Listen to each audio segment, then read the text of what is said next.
আসসালামু আলাইকুম গাইস, কেমন আছেন সবাই? তো নিয়ে চলে আসলাম কালো জাদু গল্প। এই কালো জাদু গল্পে নিপার গল্প এবং হামিদের গল্প রয়েছে। তো চলুন আর কথা না বাড়িয়ে নিপার গল্পে যাওয়া যাক। তো নিপা যেভাবে লিখেছে আমি ঠিক ওইভাবে বলার চেষ্টা করছি। আসসালামু আলাইকুম সুমন ভাই, আমি নিপা। আমার জীবনের সবচেয়ে বড় ভুল করেছি আমি আমার এক্স বয়ফ্রেন্ড রাফিকে ছেড়ে। কিন্তু সত্যটা কি সবাই জানেন? প্রকৃতপক্ষে আমার নাম নিপা নয়, আমার নাম ভিন্ন কিছু। যেহেতু রাফি তার জীবনের সাথে কিছু ক্রাইমে জড়িয়ে পড়েছে, তাই আমিও চাই সবার মূল পরিচয় প্রকাশ না হোক। অনেকেই হয়তো কালো জাদুর অভিশপ্ত বই গল্প থেকে রাফির জীবনচক্র শুনেছেন, কিন্তু আমার দিকটা কেউ জানে না। আজকে আমি আমার সাথে ঘটে যাওয়া মূল ঘটনা বলতে চাই। ঘটনার সূত্রপাত হয় 2023 সালের জুলাই মাসের 15 তারিখ থেকে। বাড়ি থেকে আমাকে কল দিয়ে জানানো হয় আমার জন্য একটা ছেলে দেখা হয়েছে। আমি মা বাবার মুখের উপর না করে দিয়েছিলাম। ওনারা খুব ভালো করেই জানতেন আমার সাথে রাফির সম্পর্ক দীর্ঘ সময় ধরে রয়েছে। সেদিন মা বাবা আমাকে আর তেমন একটা চাপ দেননি। আমি ওনাদেরকে না বলার পর ওনারা ব্যাপারটা যেন আমলেই নেননি। সবকিছু আবার স্বাভাবিকভাবেই চলছিল।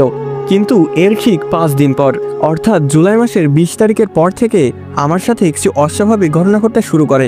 রাতে যখন আমি হোস্টেলে ফিরতাম, তখন মনে হতো আমার আশেপাশে কেউ একজন আছে।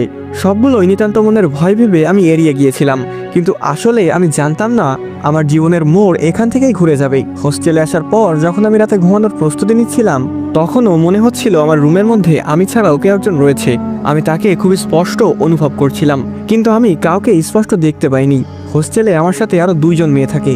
একজন অনেক বেশি বই পড়ুয়া, সে যেন পড়ে না, সারা রাত ধরেই টেবিলের মধ্যে বই নিয়ে বসে থাকে।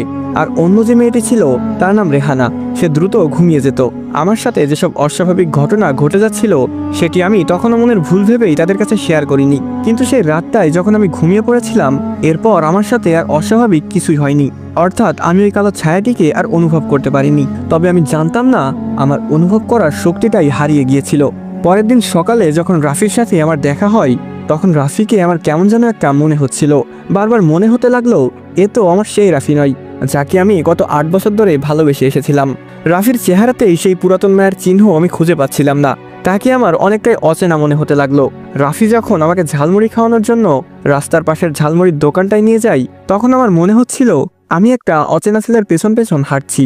শুধু এইটুকুতেই সীমাবদ্ধ ছিল না, রাফি যখন আমার হাত স্পর্শ করত, তখন আমার কাছে অনেকটাই বিরক্ত লাগতে শুরু করে। ওর স্পর্শে সেই আগের অনুভূতিটা আমি খুঁজে পাচ্ছিলাম না। ওর চোখের দিকে তাকালে আমার কেমন যেন একটা ভয় লাগছিল। তবুও ভালোবাসার মানুষ, তাই অনিচ্ছাকৃতভাবে তার সাথে আমি দিন কাটাতে লাগলাম। কিন্তু দিন দিন রাফিকে আমার অন্যরকম মনে হতে লাগলো। আরও 2-3 দিন কেটে যাবার পর রাফির চেহারাতে আমি একটি ভয়ঙ্কর দৃশ্য দেখতে পাই। কলেজ ফাঁকি দিয়ে যখন আমি ওর সাথে টিএসসির মোড়ে চায়ের আড্ডা দিচ্ছিলাম, তখন আচমকা তার চেহারা দেখে আমি ভয় পেয়ে যাই। এক মুহূর্তের জন্য রাফির চেহারাতে আমি একটি ভয়ঙ্কর চেহারা দেখি। একজন কালো কুচকুচে লোক। তার চেহারা দেখলে মানুষ মুহূর্তে জ্ঞান হারাবে। আমারও সেটির ব্যতিক্রম হয়নি। রাফির চেহারাতে সেই ভিন্ন ভয়ঙ্কর চেহারা দেখে আমি কয়েক মিনিটের জন্য জ্ঞান হারাই। যখন আমার জ্ঞান ফিরে আসে, তখন আমি রাফিকে স্বাভাবিকভাবেই দেখতে পাই। তাকে আর বলার সাহস হয়নি যে আমি কি দেখেছিলাম, কারণ আমার সাথে অতিপ্রাকৃতিক ঘটনা ঘটে যাচ্ছে। এগুলো রাফি হেসে উড়িয়ে দেয় কিনা সেই ভয়ে তাকে আর কিছুই বলিনি। কিন্তু রাফিকে আমার নিতান্তই ভয় লাগতে শুরু করে। আগস্ট মাসের 3 তারিখে আমার বাড়ি থেকে আমাকে কল দেওয়া হয়। আমার মা বাবা আমার জন্য একটি পাত্র দেখেছেন। ছেলের বিদেশে ব্যবসা রয়েছে, দেশে এসেছে বিয়ে করার জন্য। মা বাবার মুখে ওই ছেলের প্রস্তাব শুনে আমি রাজি হয়ে যাই। এদিকে রাফিকেও আমার দিন দিন ভয় লাগতে থাকে। রাফির থেকে দ্রুত সরে যাওয়া আমার জন্য যেন একটা লড়াইয়ে পরিণত হয়েছে। আমি আর চারপাশ না ভেবে গ্রামের বাড়ি চলে যাই, রাফিকে কিছু না জানিয়ে। গ্রামের বাড়ি যাওয়ার পর ওই ছেলেটার ছবি দেখানো হয় আমাকে। ছেলেটাকে প্রথম দেখায় আমি এক প্রকার দুর্বল হয়ে গিয়েছিলাম। আমার মনে হচ্ছিল জীবনসঙ্গী হিসেবে এই ছেলেটাই আমার জন্য পারফেক্ট। সত্যি বলতে তখনও আমি রাফিকে ভয় পাচ্ছিলাম। ওর নামটাও যখন শুনতাম, তখনই আমার ভিতরে ভয়ের অনুভূতি উপলব্ধি করতে পারতাম। আমার সাথে বিয়ে ঠিক করা ছেলেটি দেখা করে। উনি আমাদের বাড়িতেই এসেছিলেন। ছেলেটিকে দেখে আমার মন তার উপর পড়ে যায়। এক মুহূর্তের জন্য রাফির প্রতি আমার যে ভালোবাসা ছিল সেটি সম্পূর্ণ উধাও হয়ে যায়। পাত্রপক্ষ আমাকে দেখে যখন চলে গেল, তখন আমার মা বাবা আমাকে রাফির ব্যাপারে জিজ্ঞাসাবাদ করে। আমিও আমার মা বাবাকে রাফির ব্যাপারে সম্পূর্ণ ঘটনা খুলে বলি। ওনারা আমাকে বললেন, ওই ছেলেটা তোর জন্য পারফেক্ট না। ওই ছেলে এখনো পড়াশোনা করে যাচ্ছে, তার কোনো চাকরি বা ইনকামের রাস্তা নেই। বিয়ের পর তোকে না খেয়ে থাকতে হবে। তাছাড়া আল্লাহ যা করে ভালোর জন্যই করে। হয়তো রাফি তোর জন্য পারফেক্ট না বলেই তার চেহারায় আল্লাহ শয়তানের রূপ দেখাচ্ছিল। মা বাবার মুখে এমন কথা শুনে আমিও গলে যাই। কথাগুলো আমাকে অনেক বেশি ভাবাই, কারণ ঢাকা থেকে গ্রামে আসার পর ঢাকায় আমি যে ভিন্ন অনুভূতি উপলব্ধি করেছিলাম এখানে সেটি আর উপলব্ধি হচ্ছিল না। আমি স্পষ্ট বুঝতে পারছিলাম রাফির সাথে যতক্ষণ আমি থাকি ততক্ষণ আমার হয়রান লাগতো, ততক্ষণ আমার ভয়ও লাগতো। গ্রামে আসার পর আমার সেই অনুভূতি হচ্ছিল না। শুধুমাত্র রাফির নামটা শুনলেই আমার সেই ভয়ের অনুভূতিটা জেগে উঠত। এই নামটার মধ্যেই একটা ভয় লেগে থাকতো আমার অজান্তেই প্রিয় মানুষটাকে আমি ঘৃণা করতে লাগলাম। তাকে ভালোবাসা তো দূরের কথা, তার নামটা পর্যন্ত আমার কাছে অসহ্য লাগতে শুরু করে। পুরো হিসেব মিলিয়ে আমি আমার মা বাবার কথাকে গুরুত্ব দিয়েছিলাম। রাফি কোনো সমস্যা করবে ভেবে আমি দ্রুত বিয়ের ব্যবস্থা করতে বলি। আগস্ট মাসের 5 তারিখে আমার গায়ে হলুদ, আগস্ট মাসের 6 তারিখে আমার বিয়ে। সবকিছুই ঠিকঠাক ছিল। এর মধ্যেই একদিন সকালবেলা, অর্থাৎ যেদিন আমার গায়ে হলুদ হবে সেদিন সকালবেলা রাফিকে আমি আমাদের উঠানে দেখতে পাই। তাকে দেখে আমার মধ্যে সেই ভয় কাজ করতে শুরু করে, সাথে তার উপর জমে থাকা অসম্ভব ঘৃণা বেরিয়ে আসে। ভয় আর ঘৃণা নিয়ে আমি রাফির হাত ধরে বাড়ির বাইরে নিয়ে যাই। রাফি আমার জন্য পারফেক্ট না, এই বিষয়টা আমার মা বাবা আমাকে যেভাবে বলেছিলেন ঠিক একইভাবে আমিও রাফিকে বুঝিয়ে দিয়েছিলাম। আমি তখনও বুঝতে পারছিলাম না আমি সঠিক করছি নাকি ভুল। রাফির প্রতি আমার জন্মানো ভয় আর ঘৃণা, এদিকে আমার মা বাবার পরামর্শ, সে সবটাই আমার কাছে তখন ঠিক মনে হচ্ছিল। তবুও রাফি যখন আমার সাথে জোরাজোরি করছিল তখন আমার বাবা, চাচাতো ভাই আরো বাড়ির লোকজন এসে রাফিকে মারধর করছিল। সত্যি করে বলছি সুমন ভাই, আমার একটুও মায়া হচ্ছিল না। রাফিকে যখন তারা সবাই মিলে মারধর করছে সেটি আমার কাছে আনন্দের মনে হচ্ছিল। তবুও মনের একটি কোণায় আমি যেন একটা টান অনুভব করছিলাম। আমার মনে হচ্ছিল তারা আমার প্রিয় মানুষকে মারধর করছে, কিন্তু এর চেয়ে বেশি আমার মধ্যে ঘৃণা এবং ভয় কাজ করছিল, যার কারণে আমি রাফিকে বাঁচানোর চেষ্টা করিনি। আমি ভয়ে চলে যাই রুমে। কিছুক্ষণ পর আমার বাবা আসে। আমার চোখে ভয় আর হয়রান দেখে আমার বাবা বলে, এই ছেলে আবার আক্রমণ করতে পারে, আমি জামাইকে খবর দিচ্ছি, এখনই তোদের বিয়েটা সেরে ফেলা উচিত।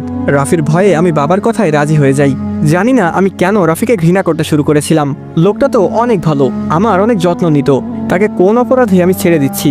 আমি বিয়ের মতামত দেওয়ার পর আমার বাবা বিয়ের আয়োজন শুরু করে। ধীরে ধীরে রাফির জন্য আমার মধ্যে ভালোবাসা জন্ম নিতে থাকে। পাত্রপক্ষের সাথে যত দ্রুত বিয়ের সময় আসছে তত বেশি রাফির জন্য আমার টান সৃষ্টি হতে থাকে। রাফির সাথে কাটানো সব স্মৃতি আমার মনে পড়তে থাকে।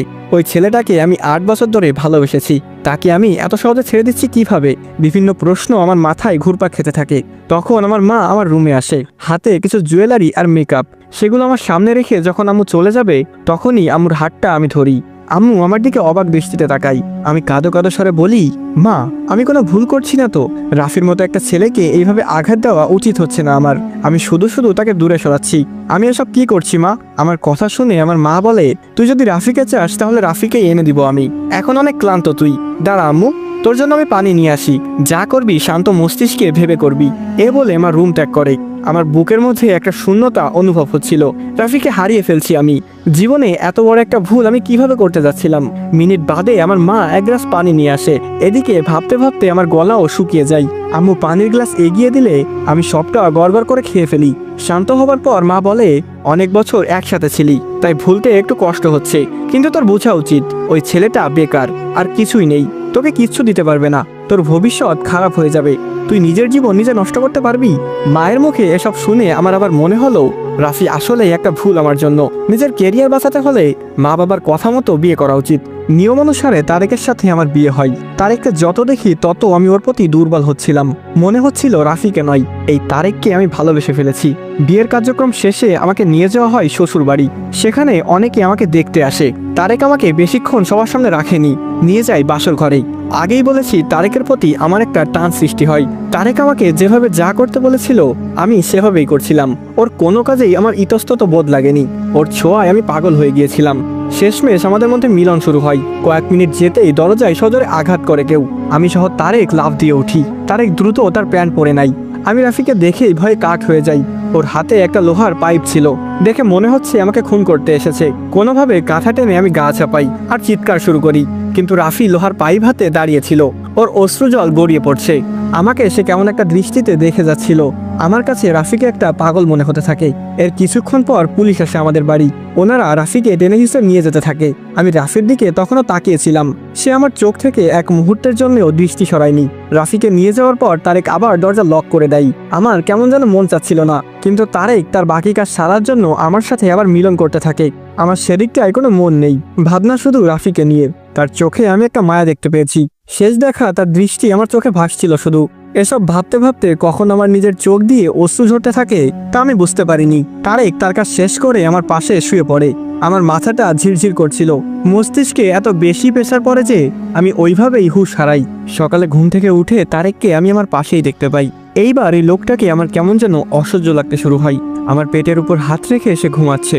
আমি পেট থেকে হাত সরিয়ে ওয়াশরুমে যাই ফ্রেশ হওয়ার জন্য। আমার শ্বশুর শাশুড়িরা আমাকে ডাক দেন। ফ্রেশ হয়ে তাদের সাথে আমি সাংসারিক কাজে মন দিতে থাকি। কেটে যাচ্ছিল দিন। সাংসারিক কাজ আর তারেকের সাথে আমার অনিচ্ছাকৃত মিলন দুইটাই আমার কাছে অদ্ভুত মনে হতে লাগলো। বারবার মনে হচ্ছে আমি এদের সাথে থাকতে চাইনি, এদের সাথে আমার যাবে না, আমার থাকার কথা ছিল অন্য কোথাও। তারেক আমাকে যতবার স্পর্শ করত ততবার আমার গা জ্বলতো। ছেলেটাকে বিরক্ত মনে হতে লাগলো আমার, তবুও সে আমার স্বামী, অধিকার আছে বলেই আমাকে যা ইচ্ছা করে যাচ্ছে। আমি দুটানায় পড়ে যাই, আমি কি করছি নিজেও জানি না। কিছুদিন পর আমার মা বাবা আমার শ্বশুর বাড়ি আসে, কিন্তু উপস্থিতকালে ঘটে ভিন্ন কিছু। সম্মানের স্থানে অসম্মান, স্বপ্নের স্থানে ধ্বংসশীত। বোঝেননি তো বলছি। মা বাবা আসার পর তারেকের মা গিয়ে আমার মায়ের হাত থেকে নাস্তাগুলা নিয়ে নেয়। সালাম দেওয়া বা মেহমানের যে সম্মান সেটির সিটে ফোটাও ছিল না। আমার শ্বশুর আমার মা বাবাকে দেখেও না দেখার ভান করে বাজারে চলে যাই। আমি আমার মা বাবাকে অনেকদিন পর দেখতে পেয়ে জড়িয়ে ধরি। মা আমাকে বলে, কিরে খাওয়া দাওয়া করিস না নাকি, এইভাবে রোগা হয়ে যাচ্ছিস কেন? আমি মায়ের কথায় কোনো জবাব দিতে পারিনি। আমি নিজের খাবার ঠিক মতোই করি, তবুও রোগা হবার কারণ আমি নিজেও জানি না। তারেক রুম থেকে এসে বের হয়ে সোফায় বসে বেয়াদবের মতো ফোনের দিকে তাকিয়ে ফোন চালাচ্ছিল।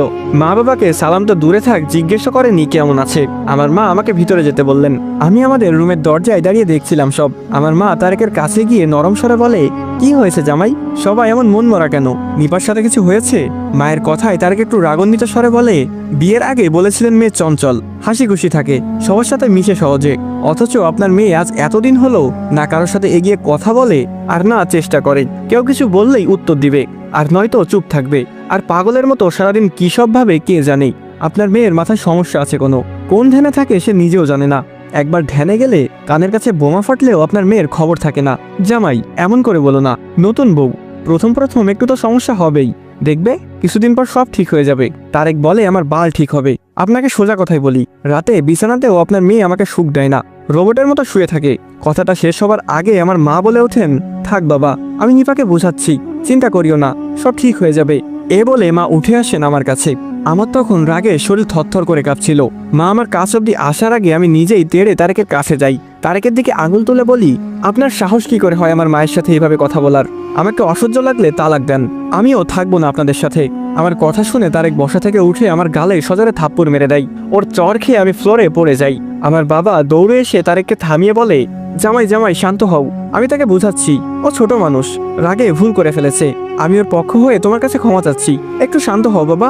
এ বলে তারেককে বাবা সামলে নাই, আমাকে নিয়ে যায় রুমে এনে ওনারা আমাকে কত শত কথা বুঝিয়ে যাচ্ছিলেন। আমি ওনাদের কথা কিছুতেই মানতে পারছিলাম না। সত্যি বলতে এই তারেকের সাথে থাকাটাই আমার জন্য বিরক্তিকর। মা বাবা সেদিন আর থাকেনি, আমাকে আবার রেখে চলে যাই। এদিকে তারেক আমাকে দিন দিন নির্যাতন করতে শুরু করে। আমি ভালো কিছু বললেও আমার গায়ে হাত তুলতে থাকে। সামান্য বলেছিলাম বাসায় মাছ নেই, বাজার থেকে একটু ঘুরে আসুন না। আমার প্রতি উত্তরে তারেক বলে, মাছ তোর বাপকে বল নিয়ে আসতে, বাসায় যা আছে সেটাই খাবো আমি, তোর মন চাইলে তুই বাজারে যা। মানে কোনো কথারই দাম দিচ্ছিল না, শুধু রাত হলে আমার দেহ ভোগ করে যাবে। এ ব্যতীত তার সাথে আমার সম্পর্ক কাটা তারের মতো, মানে বন্ধনে স্বামী, কিন্তু ধরতে গেলে আঘাত লাগে। পরের দিন আমার চাচাতো ভাই মারা যায়। আমার মা বাবা জামাইকে নিয়ে যেতে বলে বাড়িতে। আমি তারেককে সেটি জানালে তারেক আমাকে বলে, চাচাতো ভাইয়ের সাথে রাত কাটিয়েছিলি নাকি? সে মরেছে, দাফন করে দিবে, তোরা তো টান কিসের, কোথাও যেতে হবে না, ওয়াশরুমে আমার লুঙ্গি আছে, ওটাকে ধুয়ে দে যা। এইভাবে আরো কিছুদিন কেটে যাওয়ার পর আমি পুরোটাই বিরক্ত হয়ে যাই। এই বাড়িতে আর এক মুহূর্ত দম ফেলার সাহস পাচ্ছিলাম না, তাই ভোর রাতে এক কাপড়ে বেরিয়ে পড়ি। গাড়ি পাইনি, তাই হেঁটে হেঁটে রওনা করতে থাকি নিজের বাড়ির দিকে। বহু সময় ধরে দৌড়ে হেঁটে আমাদের গ্রামের কাছাকাছি চলে আসি। আমাদের বাড়িতে যেতে হলে রাফিদের বাড়ির উপর দিয়ে যেতে হয়। এক নজর রাফিদের বাড়িটা দেখে আমার মন মানছিল না, ওর কাছে ছুটে যেতে মন চাচ্ছে, ওর দুপা ধরে কান্না করতে মন চাচ্ছে। মনের ভুলে নাকি স্বইচ্ছায় জানি না আমি রাফিদের উঠানে চলে যাই। দরজার কাছে গিয়ে দরজায় নক করব কি করব না এসব ভাবনার মধ্যেই রাফি দরজা খুলে বের হয়। এতদিন পর তাকে দেখে আমার সারা শরীর শীতল হয়ে যায়। তার সেই তাকিয়ে থাকাটা এখনো আগের মতো এক দৃষ্টিতে আমার দিকে তাকিয়েছিল। আমাকে দেখে ওর হাতের জগটা পড়ে যায়। এর কিছুক্ষণ পর রাফির বাবা বেরিয়ে আসলেন। আমাকে দেখেই তিনি প্রচুর রেগে যান। দরজার কাছ থেকে একটা লাঠি হাতে নিয়ে আমার দিকে তেড়ে আসেন। বিশ্রী ভাষায় গালাগালি করে আমার ঘাড় ধরে বের করে দেয়। কান্না করতে করতে আমি চলে যাই নিজের বাড়িতে। আচমকা আমাকে দেখতে পেয়ে আমার মা বাবা ছুটে আসেন। তাদের আমি সবটা খুলে বলি। ওনারাও আমাকে আর তাদের বাড়ি পাঠাবে না বলে আশ্বাস দেন। বাড়িতে কেটে যাচ্ছিল আমার দিন। কয়েকদিন পর তারেক ডিভোর্স দেওয়ার জন্য চাপ দেয়। আমি এক কথায় রাজি হয়ে যাই। আমার মা বাবা আমাকে আরও একবার সুযোগ নিতে বলে। আমি সবার অনুরোধ উপেক্ষা করে ডিভোর্সের জন্য রাজি হয়ে যাই। অবশেষে আমার সংসার ভেঙেই গেল। ডিভোর্স হয়ে যায় আমাদের। ডিভোর্স হতে না হতে আবার শুনতে পাই রাফির ছোট ভাই মারা গেছে। মা বাবাকে অনেক বোঝালাম একটাবার রাফির কাছে আমাকে নিয়ে যেতে। ওর সব খারাপ সময়ে আমি ওর পাশে ছিলাম। সর্বদা তার ভেঙে পড়াকে আটকাতে চেষ্টা করেছি। এরপর আমি একের পর এক ভুল করে এলাম। একটা বারও ভাবিনি আমার যাওয়ার পর রাফির কি হাল হতে পারে। শুধু শুধু আমি তাকে জীবন থেকে সরিয়েছি। আমার ক্যারিয়ার উজ্জ্বল নয়, বরং নষ্ট হয়ে গেছে। ও আরও একটা কথা বলতে ভুলে গিয়েছি। বিদেশে তারেকের বিজনেস ছিল না, ওটা তারেকের ফুফাতো ভাইয়ের ব্যবসা, তাও একটা মুদি দোকান। তারেক সেখানে চাকরি করত, অর্থাৎ ধোকা দিয়েছিল মা বাবাকে। রাফির ভাইয়ের মৃত্যুতে আমার মা বাবা আমাকে যেতে দেয়নি। রাতটা পার করে পরের দিন আমি নিজেই একা ছুটে যাই। রাফিকে আমার অনেক কথা বলার বাকি। তার পায়ের কাছে একটু ঠাঁই যদি জুটে আমার জন্য তাও অনেক বেশি, কিন্তু আমি দেরি করে ফেলেছি হয়তো। সেখানে গিয়ে আমি রাফিকে পাইনি। শুনলাম সে ঢাকায় চলে গেছে। এদিকে রাফির মা বাবা আমাকে যত ইচ্ছা অপমান করে। এসবের মধ্যে আমার মা বাবা রাফিদের বাড়িতে উপস্থিত হয়। তারা আমাকে ধরে আবার নিয়ে যায় বাড়িতে। আমার জীবন পরিণত হয় নরকে। দিন দিন আমি অসুস্থ হতে থাকি। তবে এইবার আমার সাথে ঘটতে থাকে অতিপ্রাকৃতিক ঘটনা। রাতে ঘুমালে কেউ আমার গা স্পর্শ করে। চোখ খুললেই আমি আর কিছুই অনুভব করতে পারি না। কয়েকবার ঢাকায় যাওয়ার চেষ্টা করেছিলাম, কিন্তু মা বাবার জোড়াজড়িতে আর যেতে পারিনি। রাফির কি অবস্থা আমি জানি না। অনেক চেষ্টা করেছি, কিছুতেই ওর খোঁজ মেলেনি। এদিকে দিন দিন আমি অসুস্থ হতে থাকি। সবকিছুর মধ্যে তারেক আবার সব মিটমাট করার প্রস্তাব দেয়। আমার মা বাবা রাজি হলেও আমি মুখের উপর না করে দিয়েছিলাম। এইভাবে কয়েকদিন ঝামেলা হয়। অবশেষে আমার মা বাবা তারেককে মানা করে দেয়। এর মধ্যে কেটে যায় 1 মাস। এই 1 মাস আমি স্বাভাবিকভাবে কাটাইনি। রাতে কারো স্পর্শ, দিনে হঠাৎ কেউ আমাকে ধাক্কা দেয়। আমি শুকনো স্থানেও পড়ে যাই। শরীর হচ্ছিল রোগা, কিছুতেই কিছু বুঝে উঠতে পারছিলাম না। বাবা আমাকে ডাক্তারের কাছে নিয়ে যায়, কিন্তু ওনাদের ওষুধ আমার কোনো কাজেরই হয়নি। শরীর দিন দিন খারাপ হতেই থাকে। হুটহাট জ্বর ওঠে, আবার হুটহাট রক্ত বমি। কোনোভাবেই উন্নতি হয় না কিছুর। আবার মাঝে মাঝে ঘুমের মধ্যে আমি হেঁটে বাইরে চলে যাই। আমার বাবা আমাকে বহুবার বাহির থেকে নিয়ে এসেছে। গভীর রাতে আমি উঠানে দাঁড়িয়ে থাকি। জানি না কিভাবে আসি এখানে। তবে আমার সব আচরণের ব্যাপারে আমার মা বাবা সবটা জানে। এটা আমি বুঝতে পারি আরো কিছুদিন পর। একদিন আমার বাড়িতে একজন কবিরাজ আসেন। তিনি আমাকে পরীক্ষা নিরীক্ষা করে বাবাকে জানান, আপনার মেয়েকে 3টা বান মারা হয়েছে। একটা হচ্ছে ভালোবাসার মানুষের থেকে মন তুলে নেওয়া, 2 নাম্বার হচ্ছে ভালোবাসার মানুষের কাছে ফিরে যাওয়া, 3 নাম্বারটা স্বামীর সংসার ঠিক করা। কারাবান মেরেছে তা জানতে আমাকে একদিন সময় দিতে হবে। আমি নাম সহ জানাবো আপনাদের। কবিরাজের কথা শুনে আমার মা বাবার চেহারায় ভয়ের ছাপ দেখতে পাই আমি। পরের দিন আমাকে বাসায় রেখে আমার মা বাবা নিজেই যায় কবিরাজের কাছে। ওনার থেকে এসে আমাকে জানাই রাফি আমাকে বান মেরেছে, রাফির কাছে ফিরে যেতে আর তারেকের সংসার ঠিক হতে। এই দুটোই কালো জাদু রাফি করেছে। ওনাদের প্রতি উত্তরে আমি জানাই, তাহলে রাফির থেকে মন তুলে নেওয়ার কালো জাদু আপনারা করেছিলেন কেন মা? আমার কথা শুনে আমার মা হাউমাউ করে কাঁদতে শুরু করে দেন। কাঁদতে কাঁদতে তিনি বলেন, আমরা নিজের হাতে নিজের মেয়ের জীবন নষ্ট করলাম। ভেবেছি রাফির থেকে তোকে সরিয়ে আনলে আমাদের পছন্দের ছেলেকে বিয়ে করবি, তোর জীবন উন্নত হবে, তুই সুখে থাকবি। কিন্তু এই কালো জাদুর প্রভাব কেটে যাওয়ার পর এইভাবে যে সব শেষ হয়ে যাবে এটি আমরা জানতাম না। আমাদের ক্ষমা করে দে মা, আমরা তোর প্রতি অন্যায় করেছি। একটা জবাবও দিতে ইচ্ছা হচ্ছিল না আমার। দৌড়ে নিজের রুমে গিয়ে ইচ্ছা মতো কেঁদেছি আমি। অর্থাৎ রাফিকে কেন আমার ভয় লাগতো আর কেন তাকে ঘৃণা করতাম, সবটা এখন ক্লিয়ার আমার কাছে। আর রাফি তো কোনো ভুল করেনি, আমাকে পাওয়ার জন্য কালো জাদু করেছে। আমার অবস্থা খারাপ দেখে আবার সংসার ঠিক করার কালো জাদু করেছে। সে সবসময় আমার ভালোই তো চেয়েছিল। আমার 8 বছরের ভালোবাসাকে কিভাবে আমি শেষ করতে পারলাম? সেদিন আমি ইচ্ছামতো কেঁদেছি। রাফিকে সত্যটা জানানোর আগ্রহ জাগে। কিন্তু এর আগে আমি আরও একটি সত্য জানতে পারি। ওই কবিরাজ আমাদের বাড়িতে আসেন। তিনি এসে আমাকে বলেন, আমি আপনাকে করা বান কেটে দিয়েছি, কিন্তু রাফির করা কালো জাদু কাটতে পারছি না। ওর কালো জাদু একটা ভয়ঙ্কর শয়তানের আওতায়, উল্টো আমার ক্ষতি হয়ে যাবে। আর বড় কথা হচ্ছে, এই শয়তান নিজের মালিককে মৃত্যু দিতে পছন্দ করে। রাফির মৃত্যু যে কোনো সময় হতে পারে। কবিরাজের কথা শুনে আমার মাথায় বাজ ভেঙে পড়ে। কবিরাজকে অনেক অনুরোধ করেছি রাফিকে বাঁচানোর জন্য, কিন্তু উনি কোনো সমাধান দিতে পারেননি। আমি বাবা মাকে বলে ঢাকায় যাবার পরিকল্পনা করি। বাবা শুরুতে রাজি না হলেও পরে আমার মতামতে সম্মতি জানাই। দেরি না করে তখনই আমি আর বাবা ঢাকায় রওনা করি। রাফির সিম অফ ছিল। রাফির মা বাবার কাছে রাফির নতুন নাম্বার অনেক চেয়েছি, ওনারা দিতে রাজি হননি। ঢাকায় এসে আমি আর বাবা রাফিদের বাড়িতে যাই। গিয়ে জানতে পারি রাফি আর হামিদ ভাইয়া টেকনাফ গেছে। হামিদ ভাইয়া হচ্ছে রাফির রুমমেট। টেকনাফ কোনো এক কবিরাজের কাছে গিয়েছে চিকিৎসার জন্য। রাফির অন্যান্য রুমমেটদের কাছে আমি জানতে পারি রাফি কতটা কষ্টে জীবন পার করে যাচ্ছিল। ওদের থেকে রাফির নাম্বার নিয়ে আমি কল দিয়েছিলাম, কিন্তু ফোন বন্ধ ছিল। সম্ভবত পাহাড়ি এলাকায় নেট নেই, তাই ফোন বন্ধ ছিল। তাই ফোন যায়নি। আমি ঢাকাতেই থাকার সিদ্ধান্ত নিয়েছিলাম যতদিন না রাফি ফিরে আসে। 2 দিন পর রাফির রুমমেট আমাকে কল দেয়। তিনি আমাকে জানায় রাফি আর হামিদ ফিরে আসতেছে। আমি রাফি ভাইকে আপনার ব্যাপারে সব বলেছি। উনি বলেছেন আপনাকে গ্রামে ফিরে যেতে। সময় বুঝে রাফি ভাই নিজেই আপনার সাথে দেখা করবে। ছেলেটির উদ্দেশ্য আমার আর বুঝতে বাকি নেই। জানি সে অসুস্থ, হয়তো সুস্থ হয়েই আমার সামনে আসতে চাই। এই ছেলেটাকে ধ্বংস করার জন্য আমি নিজেই দায়ী। ওর দুটো পা ধরে পড়ে থাকলেও আমার শান্তি। রাফির আদেশে বাবার সাথে গ্রামে চলে আসি। সেদিন অপেক্ষা করতে থাকি রাফির জন্য। সে আমার সাথে ফোনেও কথা বলে না। আমার কণ্ঠ শুনলে নাকি সে সব ভুলে ছুটে আসবে। এইভাবে আরও কিছুদিন কেটে যায়। সকাল সকাল ঘুম ভাঙে ফোনের রিংটনে। আমি তাড়াহুড়া করে ফোন রিসিভ করি। হামিদ ভাই আমাকে জানাই রাফি সহ ওনারা আমাদের গ্রামে এসেছেন। রাফি হাসপাতালে ভর্তি, আমাকে দ্রুত যেতে বলেছে। আমি কোনোভাবে বোরকা গায়ে দিয়ে একাই রওনা করি। হাসপাতাল আমাদের বাজারেই, রিকশায় 10 মিনিট। হাসপাতাল যত কাছে আসে আমার ভিতরের ভয় সব ধীরে ধীরে কেটে যেতে থাকে। অবশেষে হাসপাতালে এসে দেখি রাফি কেবিনে শুয়ে আছে। শুকনো কঙ্কালের মতো তার দেহ, চেহারা চেনাই যাচ্ছে না। সে আগের রাফিটা এখন আর নেই। তার এই হাল দেখে আমি কান্না করতে করতে গিয়ে জড়িয়ে ধরি।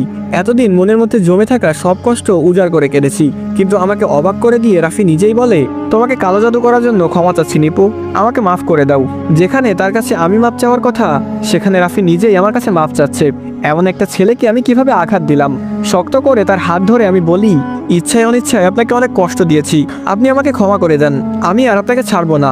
আপনার পায়ের কাছে আমার মৃত্যু হোক, তাতেই আমার শান্তি। আজ অনেক দিন কেটে গেছে। রাফি এখন পুরোপুরি সুস্থ। আমি নিজের সবটা দিয়ে তার সেবা যত্ন করেছি। আমাদের বিয়েও হয়ে গেছে। এটি আমার সাথে ঘটে যাওয়া ঘটনা। বাকিটা আপনারা সুমন ফেয়ার চ্যানেলে কালো জাদুর অভিশপ্ত বই গল্প থেকে জানতে পারবেন। আমাদের জন্য সবাই দোয়া করবেন যেন মৃত্যু ছাড়া আমাদের বিচ্ছেদ না হয়। আসসালামু আলাইকুম গাইস, কেমন আছেন সবাই? আশা করি সকলে খুবই ভালো আছেন।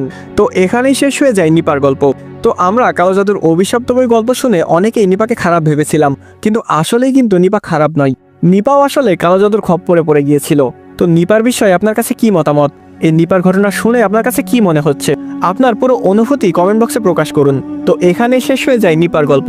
তো এবার চলুন হামিদ ভাইয়ের গল্পে যাওয়া যাক। কালো জাদুর অভিশপ্ত বই গল্পটির প্রধান চরিত্র রাফি হলেও হামিদ ভাইয়ের উদার মন মানসিকতা এবং পরোপকারী মনোভাবের কারণে সবার নজর কেড়ে নিয়েছে। অনেকেই তো হামিদ ভাইয়ের উপর ক্রাশ খেয়েছে, অনেকে তো হামিদ ভাইকে বিয়ের প্রস্তাবও দিয়েছে, আবার অনেকে হামিদ ভাইয়ের মতো বন্ধু নাই বলে আক্ষেপও জানিয়েছে। তো আজ আমরা জানতে চলেছি হামিদ ভাই নিঃস্বার্থভাবে রাফির উপকার করতে গিয়ে ঠিক কতটা ভয়ের সম্মুখীন হয়েছিল, তার সাথে কি কি ঘটনা ঘটেছিল। তো আর কথা না বাড়িয়ে চলুন শুরু করা যাক হামিদ ভাইয়ের গল্প। হামিদ ভাই যেভাবে লিখে পাঠিয়েছেন ঠিক ওইভাবেই বলার চেষ্টা করছি। আসসালামু আলাইকুম সুমন ভাই, আমার নাম হামিদ। রাফি ভাইয়ের জীবনী থেকেই হয়তো আমাকে চিনেন। আমিও রাফি ভাইয়ের দ্বারাই আপনাকে চিনেছি। আজকে আমি শেয়ার করতে যাচ্ছি আমার সাথে ঘটে যাওয়া কিছু অতিপ্রাকৃতিক ঘটনা। বেশি কথা না বলে শুরু করছি মূল কাহিনী। জীবনযুদ্ধ সবারই আছে, যার যার জীবনে সবাই নায়ক, সবাই যোদ্ধা। জীবিকার তাগিদে এই সমাজের সাথে লড়াই করে বেঁচে থাকার নামই জীবন। এই লড়াই শুধু মানুষ আর মানুষের মধ্যে থাকাই হয়তো সহজ, কিন্তু মানুষ আর অন্য জগতের সাথে লড়াই করা মোটেও সহজ না। সমাজে লড়াই করে জীবন পরিচালনা করা হয়, আবার অদৃশ্য অভাবদের সাথে লড়াই করে জীবনে টিকে থাকার অধ্যায়টা কিন্তু ভিন্ন। আমার জীবনেও এমন একটা অধ্যায় এসেছে। শুরুটা হয় রাফি থেকে। রাফি নিজের প্রেমিকাকে কালো জাদু করতে গিয়ে নিজেই বিপদে পড়ে যায়। নরক হয়ে যায় পক্ষ বিপক্ষের জীবন। মরিচিকার মতো ঝরে যেতে থাকে সুখের খণ্ড। তাদের মাঝে আমি থাকাই কিছু ইফেক্ট আমার ক্ষেত্রে হয়। রাফির চিকিৎসার জন্য আমরা যাই টেকনাফে, সেখানে ব্যর্থ হয়ে ফিরে আসি ঢাকায়। এরপর থেকে আমিও অংশগ্রহণ করি রাফির জীবন অধ্যায়ে। বাসায় এসে যখন ফ্রেশ হতে যাই, তখন রাফি ওয়াশরুমের বাহির থেকে জানাই, হামিদ একটু তাড়াতাড়ি বের হ, তোর মহাজন কল দিয়েছে। গায়ে সাবান মাখা অবস্থায় আমি গামছা পরে বের হই। মহাজনের সাথে গত 2 দিন আলাপ করিনি, উনি রেগে আছেন হয়তো। ওয়াশরুম থেকে বেরিয়ে দেখলাম রাফি বিছানায় কাত হয়ে শুয়ে আছে। আমি তাকে না ডেকে টেবিল থেকে ফোনটা হাতে নিয়েছি।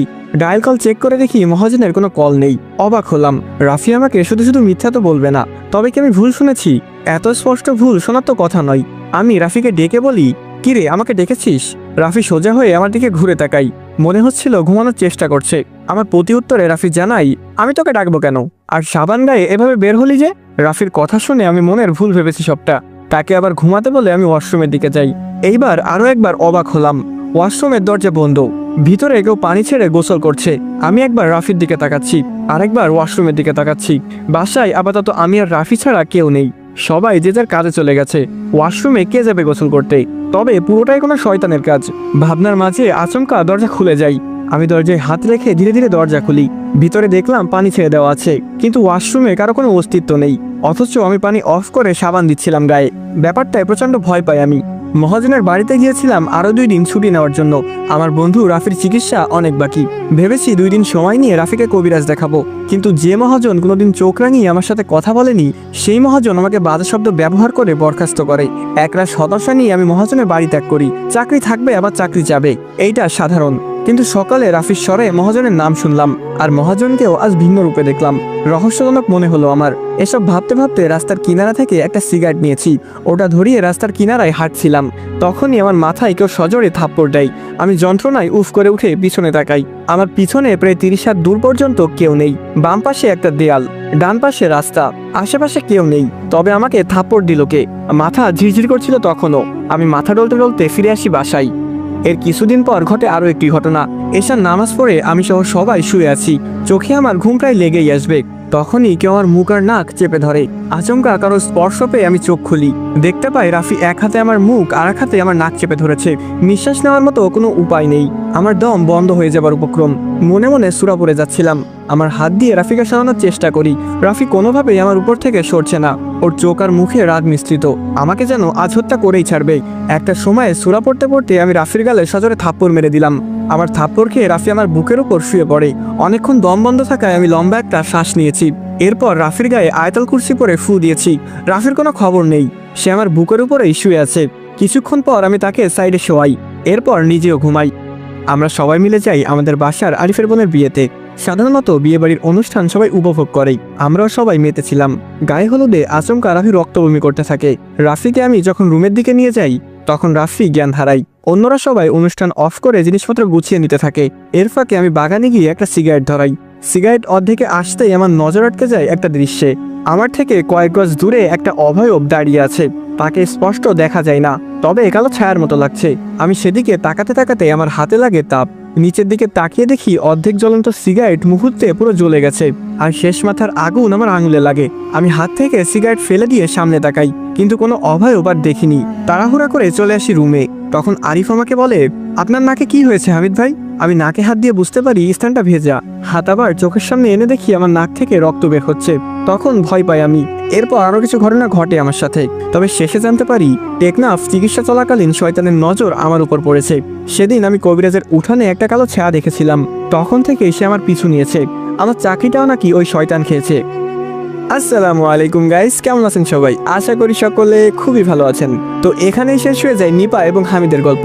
তো কালো জাদুর অভিশপ্ত বই এবং কালো জাদু গল্পের চ্যাপ্টার এখানেই ক্লোজ হয়ে যায়। তো এই পুরো গল্পটি আপনার কাছে কেমন লেগেছে তা অবশ্যই কমেন্ট করে জানান। নিপার গল্প আপনাকে কেমন অনুভূতি দিয়েছে, হামিদের গল্প আপনাকে কেমন অনুভূতি দিয়েছে তা অবশ্যই কমেন্ট করে জানান। আমার প্রিয় ভালোবাসার মানুষেরা, আমি আপাতত রেগুলার ভিডিও দিতে পারতেছি না, কারণ আমার এক্সাম চলতেছে। এক্সামের পর ইনশাল্লাহ আমি রেগুলার ভিডিও দিব, কিন্তু তার জন্য একটু সময় লাগবে। আশা করি আপনারা এখন আমাকে যেমন সাপোর্ট করতেছেন, ঠিক এভাবেই সাপোর্ট করবেন এবং ভালোবাসবেন। তো সবাই আমার জন্য দোয়া করবেন, এবং এক্সাম শেষে কিন্তু আবারও গল্প হবে। তো খুব তাড়াতাড়ি আমরা আবার একসাথে হব। তো প্রিয় ভালোবাসার মানুষেরা, আজকের মতো এ পর্যন্তই।